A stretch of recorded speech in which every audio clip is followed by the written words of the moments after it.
once again, thank you for being here today. I mean, so many familiar faces, and I'm starting to think we have real friends of Kantar. But always a pleasure having you guys. And today is no different from all the evenings. We have an incredible panel of speakers that have been very generous with their time and knowledge, and I can't wait for you to pick their brains. Depending on time, I'll open the panel up to the rest of you so that you can also participate in the conversation. So just a bit of an introduction. I am honored to introduce Lwandile Qokweni. Lwandile is the CEO of Wavemaker, SA and SAA. Lwandile. Yeah, it's okay. CEO of Wavemaker in SA and SSA, and that's by day. By night, he farms sheep, which is really incredible. But Lwandile is well immersed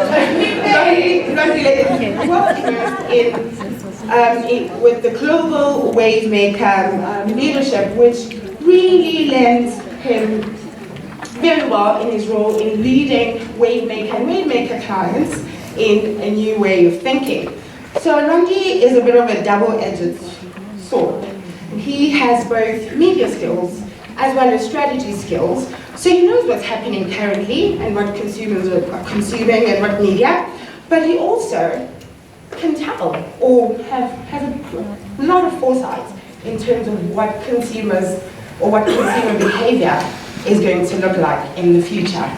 Next, I have Lorraine Landon. She is the head of agency at Google. She really needs to tell you the story of how she got into this industry herself, because I'll never do it justice. But her background is in the arts, and I mean, being head of agency at Google, I think it lends itself really well, because it requires a lot of creativity, a lot of innovation, and improvisation.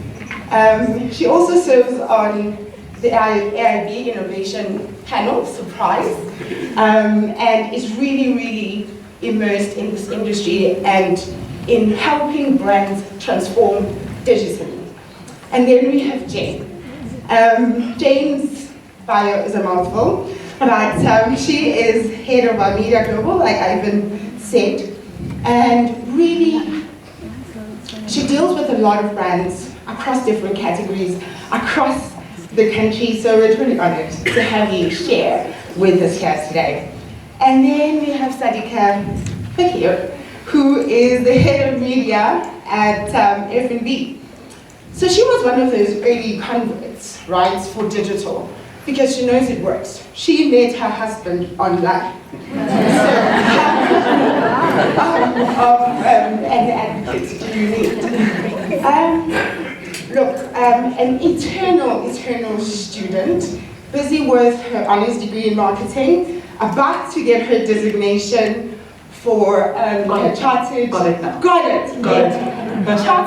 marketer designation, and hopefully today we will get some insights into the thinking that's currently guiding your Road to Japan World Cup 2019 campaign. All right, and without further ado, let's get started. My first question is for Lwandile. You're right next to me, so that's easy. Yeah, let's go. So the direct-to-consumer brand economy is all the buzz right now. Won't you tell us what it means for you as an agency, but also if it's a trend or a dying fad? Yeah, it's actually quite amazing, because I think a lot of trends actually do loops, and for some reason, because we're involved in market at a certain time and period, we only remember the time that's there. So, like in my view of direct to consumer, we're almost going back to the beginning of selling and marketing, where somebody had a product and they sold it directly to someone, but because they had a small public, that was the individual they talked to. The digital world has opened us up to being able to do that again, but now not to one person, but multiple people all over the place. And I think it's a great opportunity, forget the marketing capability that comes with it and the communication capability that comes with it. But I think it's a great opportunity for a client to once again have full control over their product and not rely on somebody else actually doing the final sell to the consumer, messing it up, and then whatever you've done in communication, building the brand actually doesn't count because somebody goes into a store to buy a car and is, my French, pissed off by the person who's selling the car and decides not to buy the car. So through direct selling, you're able to reach out direct to the consumer. I don't think it's a trend. I think it's something that's going to last for a long time. But once again, I don't think it's an answer for everyone and everything. I think if you're starting off a small business, and you're probably better off letting somebody else manage your customer experience because you don't have the setup, the cost to actually have a space to actually deliver things, then it might not be the solution at the time. I think sometimes we are guilty as communication and marketing people of trying to look for silver bullets, and I think this whole morning has been about the fact that in media there's no silver bullet, but I think in marketing also there's no silver bullet. I think you have to kind of consider all your different challenges and then come up with a solution. But it's definitely not a trend, and it's benefited a lot of companies and created new companies like Amazon, because that's why Amazon is the giant they are today. Cool, thank you. Randy, what I got there is that it's not new, but what digital has done is really expanded our reach, but what it does require is a lot of personalization, right? Sadika, how do you, in your role, make sure that you personalize your communication, but also remain true to your brand's purpose? Absolutely. So I think it's exceptionally important to have both sides of our world, and this is where Monique's point was so relevant. It's all about context and relevancy. So it's one, understanding what the broadcast mediums or the outlying mediums or the big mediums do in line to leading back to the customer journey or the purchase cycle. So when we are talking about personalized media or personalized experiences, it goes right from you do and you are able to actually almost go niche of niche audiences from a television or radio perspective, even in digital out of home, for example. You could understand the geospacing of that specific area and start serving contextually relevant messages. But then moving down the purchase cycle, and ultimately what you're probably going to hear from me and my team and myself are obsessed about customer at the center. So we don't wake up today to go, today I'm not watching Generations. Today, I'm just doing Google. It's not going to happen. So by placing customer data at the center, overlaying customer data against customer journey and the purchase cycle, and yes, I know it's not linear, but all of our PowerPoint presentations show it as linear. No, sorry. And then overlaying media consumption habits, because one medium and understanding the role of one medium versus another leads us to this personalization across broadcast into a direct marketing message where you've used my data. Oh, okay, so Sadika's traveled. Maybe I need to start selling her some Forex or building up her next journey from the eBucks travel store. So it's now becoming so relevant where we're using the data. We've advertised and you've seen us in an airport. Check. Okay, hassle-free travel. I think about F&B, for example. Then I get served the right message to go, have you bought your Forex? Have you done your passports?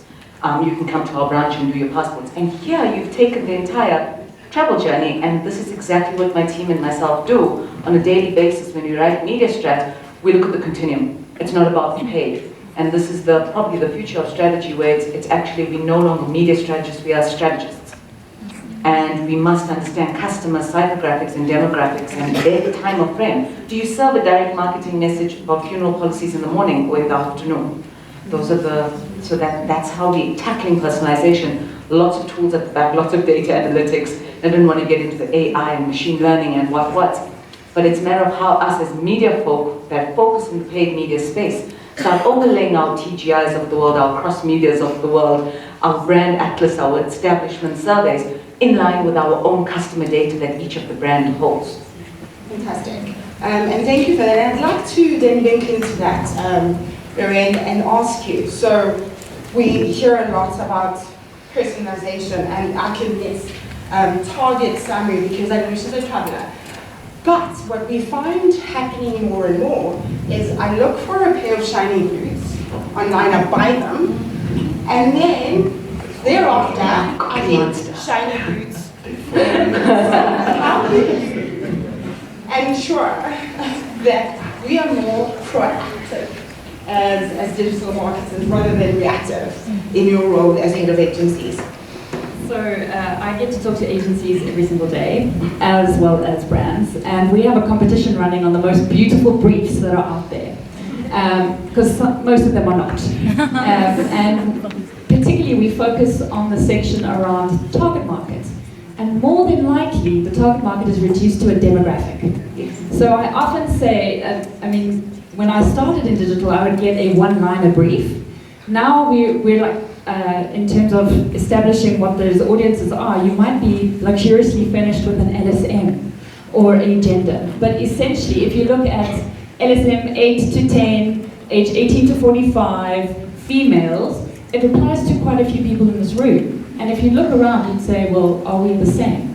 And are we behaving the same way? Do we care about the same things? And I think that's the real starting point of where we start to make sure that our strategies, like Sadika was saying, actually start being relevant and speaking to that point. Our agencies are not getting that brief. They're not knowing how the brands know who the target markets are. Consumers, people with whom you're engaging and communicating. And not all of them start their journey at the same point and end at the same point. Our PowerPoint is circular, so it says C, K2K. Send me those slides, okay? I will, because the line, it doesn't work. When I was in agency, there used to be campaign periods where during that campaign period, people would only be interested in the product then, just between March and July. But the thing is, we're dealing with people in various spectrums of their lives, their family lives, their psychographics. And what digital does is you're able to gather that data and able to discern exactly what those people are thinking and feeling, and to be relevant. So when you go back to actually creating the non-following shiny booty, it's absolutely meeting people in the place that speaks to them contextually as well as behaviorally. Using the data really helps with that. And there's a lot of tools within the online space, and I speak within online because this is my area of expertise, but really where you can take some of those learnings and translate them to the various channels across the board there to make sure that you don't haunt people, beat them. I always use the analogy of beating people to death with a pair of shoes, because those ads are ridiculous. It's all around saying, okay, so if they did buy the shiny boots, which it was a successful purchase, I see, how do we take them to the next level? How do we say, with those boots, a pair of jeans like this would be fabulous? So it's a lot of mindfulness on the part of marketers and the agencies and the communication between the two. Don't think that a demographic brief is going to help your agency build a robust, meaningful communication strategy with your consumer. Great. That's very wonderful. Thank you for that. Jane, so now you work across categories. So you see a lot of campaigns, a lot of media plans, a lot of brands. But not only that, you work across the group. Are there any similarities? Are there questions that marketers are asking more and more of? Yeah, I think there are. I think there's a couple of big questions that marketers are asking at the moment, actually that relate to some of the things we've been talking about here. One is, how much of my budget should I spend or devote to more targeted, personalized marketing versus broad reach, getting, word of mouth, and so everybody has the same experience. So that's one thing that we're being asked quite a lot about. The other thing is also, what's the right balance between what we should measure? Is it short-term effectiveness? Is it immediate sales? Or is it brand impact and long-term growth potential? And what's the right balance between, what's the right trade-off that we should make in our budgeting?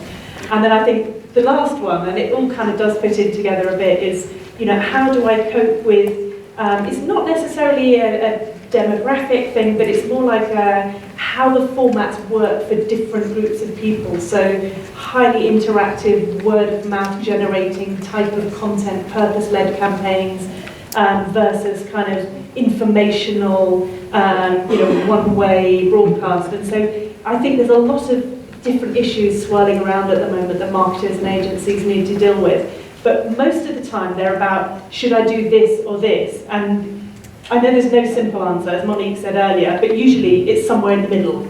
It depends. You've kind of got to do everything. Yeah. Thank you for that, Jane. And I'd like to talk data. I think this is a great panel to discuss that. I was at a talk the other day, and one of the speakers said, the machine that you fear the most, and I'm going to say machine because if I say something else, then it sounds not right. So the machine that you fear the most is in your pockets, right? So all this technology that is about to replace all of us in the near future, or this machine that's coming to take all of our jobs, is actually the technology that we have right now. So, Lorraine, how do you then how do you innovate using data, but also using the art of innovation? Where do those interplay? Well, first of all, it's not going to steal all our jobs. That's a whole other discussion. So I think we often get this. I integrate data a lot into my daily discussions with the people I work with. Data fulfills a whole lot of functions from like a technological perspective of efficiencies, making sure we tick the boxes on a lot of our other, like the functionality of what we do as marketers.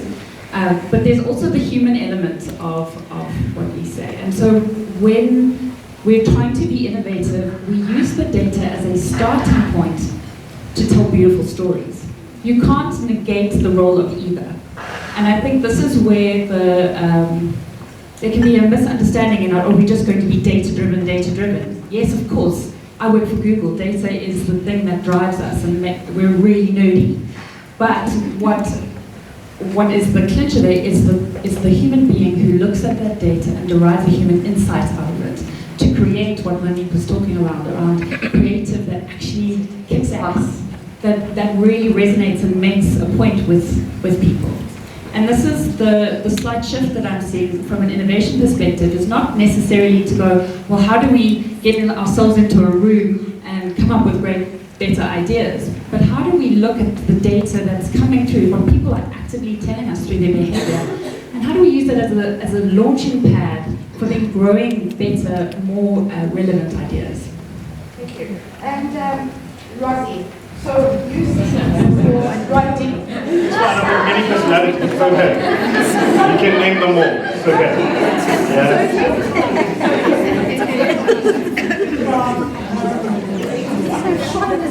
Amazing. Yeah. Okay. And now, but you were talking about it online. So is it as easy as taking my very beautiful, creative, cutting it into 3D shorts, YouTube video, and then just putting it there? What would you advise? What would I advise? Yeah, I wish I was a creative director.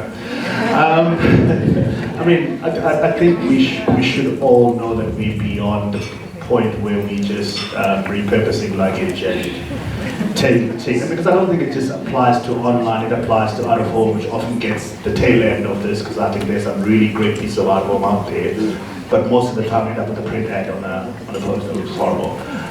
So I think it applies across the space. You need to really think about the medium. Some of the requests we're getting from clients now, from a media point of view, is that not only the medium, not only the channel, but also the station. So it's not just say radio needs to be like that, but what does Metro need to be like versus Mhlongo, because we're not talking to the same people. So I mean, I think this struggle that we have is ongoing. I think what we're going to need at the end of it all is time, because I think that's the challenge. Is how do you have enough time to think granularly about all the different audiences you need to hit, so that you're as relevant as possible in every single space, video included. So I do think we need more time to think about what we want to achieve on each and every station, channel, medium, and then put it all together to get to the end point. Data will enable us to do that, so I agree with Lorraine, we need the data. We will always need people. In 1998, I qualified as a computer programmer. Programming is no different today than it was in 1998. Data is important, but on its own it doesn't deliver anything. You still need the human being to take that data, distill it, and get real insight out of it that can create a phenomenal breakthrough campaign. Can I add to that quickly? Sure. Just quickly, I wanted to say that there are some channels where you can experiment. So there are various cost implications on all the channels, but use the cheaper ones to to experiment with various iterations of communication or to different target markets. Because all that data will talk around where the most brand lift happens within particular communications to then put on the more expensive channels, and then you know that you have greater impact within those people, the people that you're talking to. And I just want to pick it up from there. I want to pick it up from there, Sadika. So you give, let's say, as head of media, you give your Wavemaker, for example, certain KPIs, and then you give Aqua Online other sets of KPIs. How do you then marry those together to see what is impactful, compare them like for like? What is your process in that? So I give this team down here the KPIs because we're an in-house media team. So the above the line is managed from an F&D perspective in-house. However, we do have other agency partners from a digital perspective that do our performance media, that do our content for digital channels, and then we have creative agencies that manage our retail, our business banking, and our brand. And it's a matter of when we brief, the impact benchmarks or the KPIs need to be briefed together. You cannot do a creative briefing without the media team being in the room. That's blasphemy to our industry. You cannot be doing 5 different briefs. If we're talking contextual placement, and if we're talking integrated marketing communications and the parent customer at the center, not just demographics 5 to 10, but understanding that mothers who are time-strapped, for example, or I am so debt-strapped that I need a financial solution. When you start putting all of those together, it's everyone accountable for the marketing mix must be co-accountable and take skin and take risk. So it's a matter of, yes, I'll set the benchmarks of reach, frequency, effective reach, wonderful, beautiful, my schedules look fantastic. It's a matter of how do you overlay the creative impact, again, on the right channel at the right time. To Lwandile's point, and I absolutely agree, and my team buys into this thinking, how on earth have we gotten away for 45 years to serve the same ad on Generations and on Carp Lunch? How? How? So it's a matter of that contextual placement, and now we must be held accountable for that. So it means that the accountability is not just with agency, it sits with us, and yes, because we're an in-house team, we are directly impacting sales data. So now it's for media folk like us to have that business acumen and actually treat the bottom line, the GL, and start asking the financial questions, not just the reach parameters. So it's understanding how much volume do you want to push, how many accounts do you want to subscribe to. Then it's a matter of also holding our media partners or media owners accountable. And that's exceptionally important. If we have committed X amount to a specific media owner, whether it's an annual commitment, you must take skin as well. So it's a matter of co-accountability when setting those impact benchmarks or those efficiencies and the effectiveness, and we must all take responsibility for it. I think that's music to all the agencies. Yes. And Jane, as an innocent bystander,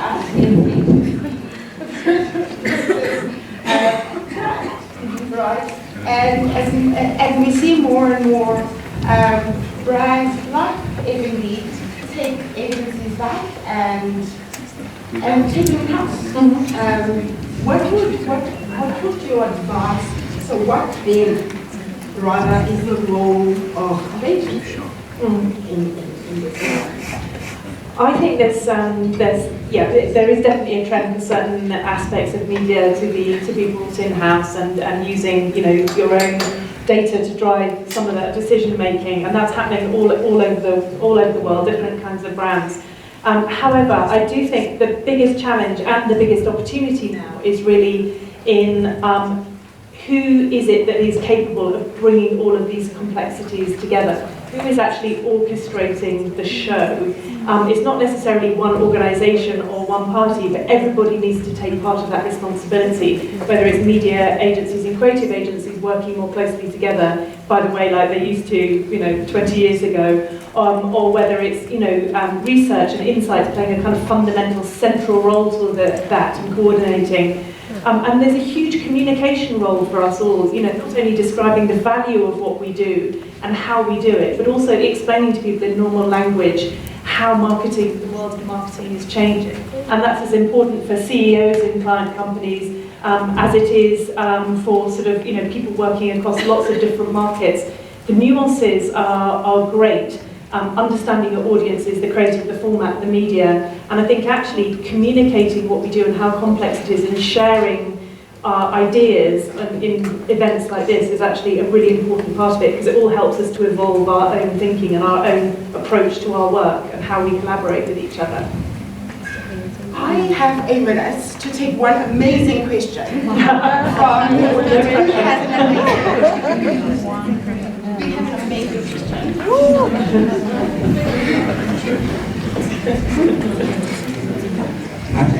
I've heard the word impact used very often. What are the variables involved in impact? That is a great question. That is amazing. They had to choose you, right? Look, I think a lot of these concepts are not simple concepts to devolve, because I know that impact has sometimes been equated to time when it comes to TV. Those beautiful 65.5-second ads, that take as long as possible. So time could be an element in it. I think probably one of the most important elements is, what's the right word now? Context, once again, which has been mentioned a lot, because what's impactful to one person may not be as impactful to somebody else, because it's based on their frame of reference, what appeals to them, what made them who they are. So at the heart of deriving impact, you really need to understand who you're talking to then have the right context that actually appeals to that person, for them then to take impact out of that piece of communication. So it's not just about making funny ads, which once again tends to happen a lot. Sometimes an ad can be impactful without being funny, by being contextually relevant, by being at the right time in the right place, as Nando's always does for most of us. So I think there's many ways that you can derive impact, but it's about understanding your customer really well.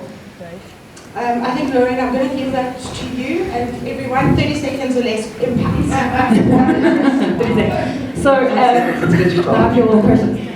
So, impact always needs to tie back to really clear objectives that are set out right from the beginning. And I think just to put out as an objective a blanket awareness is not good enough. So whatever your company, brands, whatever you're producing, ultimately at the end of the day you want a consumer to do something. Drive a car off the showroom floor, open that chocolate. And so when you marry your marketing objectives with your business objectives, it's easier to see where you are having the most impact in getting them to do the thing that you want them to do. But I think we separate them too much. And the marketers talk about uplift, and I'm not saying that uplift is not a good thing, but what does that do to actually the role that you are ultimately playing? I think impact is in the eye of the beholder. I agree that we need to define objectives at the start of the campaign, and then you need to figure out a way to measure whether you're being successful or not. That's part of that. I would say I slightly disagree with you on the point about you don't always want people to do something. You might want to change their minds or something. You might want them to do something, change their minds so that they position and buy this brand in the longer term. You may not want that immediate impact, but I think define the objectives and then make sure that's part of the brief and make sure measurement's part of the brief. Why don't you give like TV people 30 seconds? Absolutely agree with all of the comments, but if we had to simplify things, isn't impact all just about memorable? Whether it's cross-channel and it's that the conversation that you have, did you see that? Whoa, that was a cool out-of-home execution. Or that cool fact, what we see our cans. And it's a matter of, do we all still remember Fearless Girl? Yes, she was a bronze statue. Why do we remember? It's that emotive connection, irrespective of channel agnostic. It's the ideology or how purposeful that specific campaign or that message is. And are you making a purposeful difference to me as the customer? So that for me is impact. Fantastic. What a great way, an impactful way to wrap up. But thank you to our panel.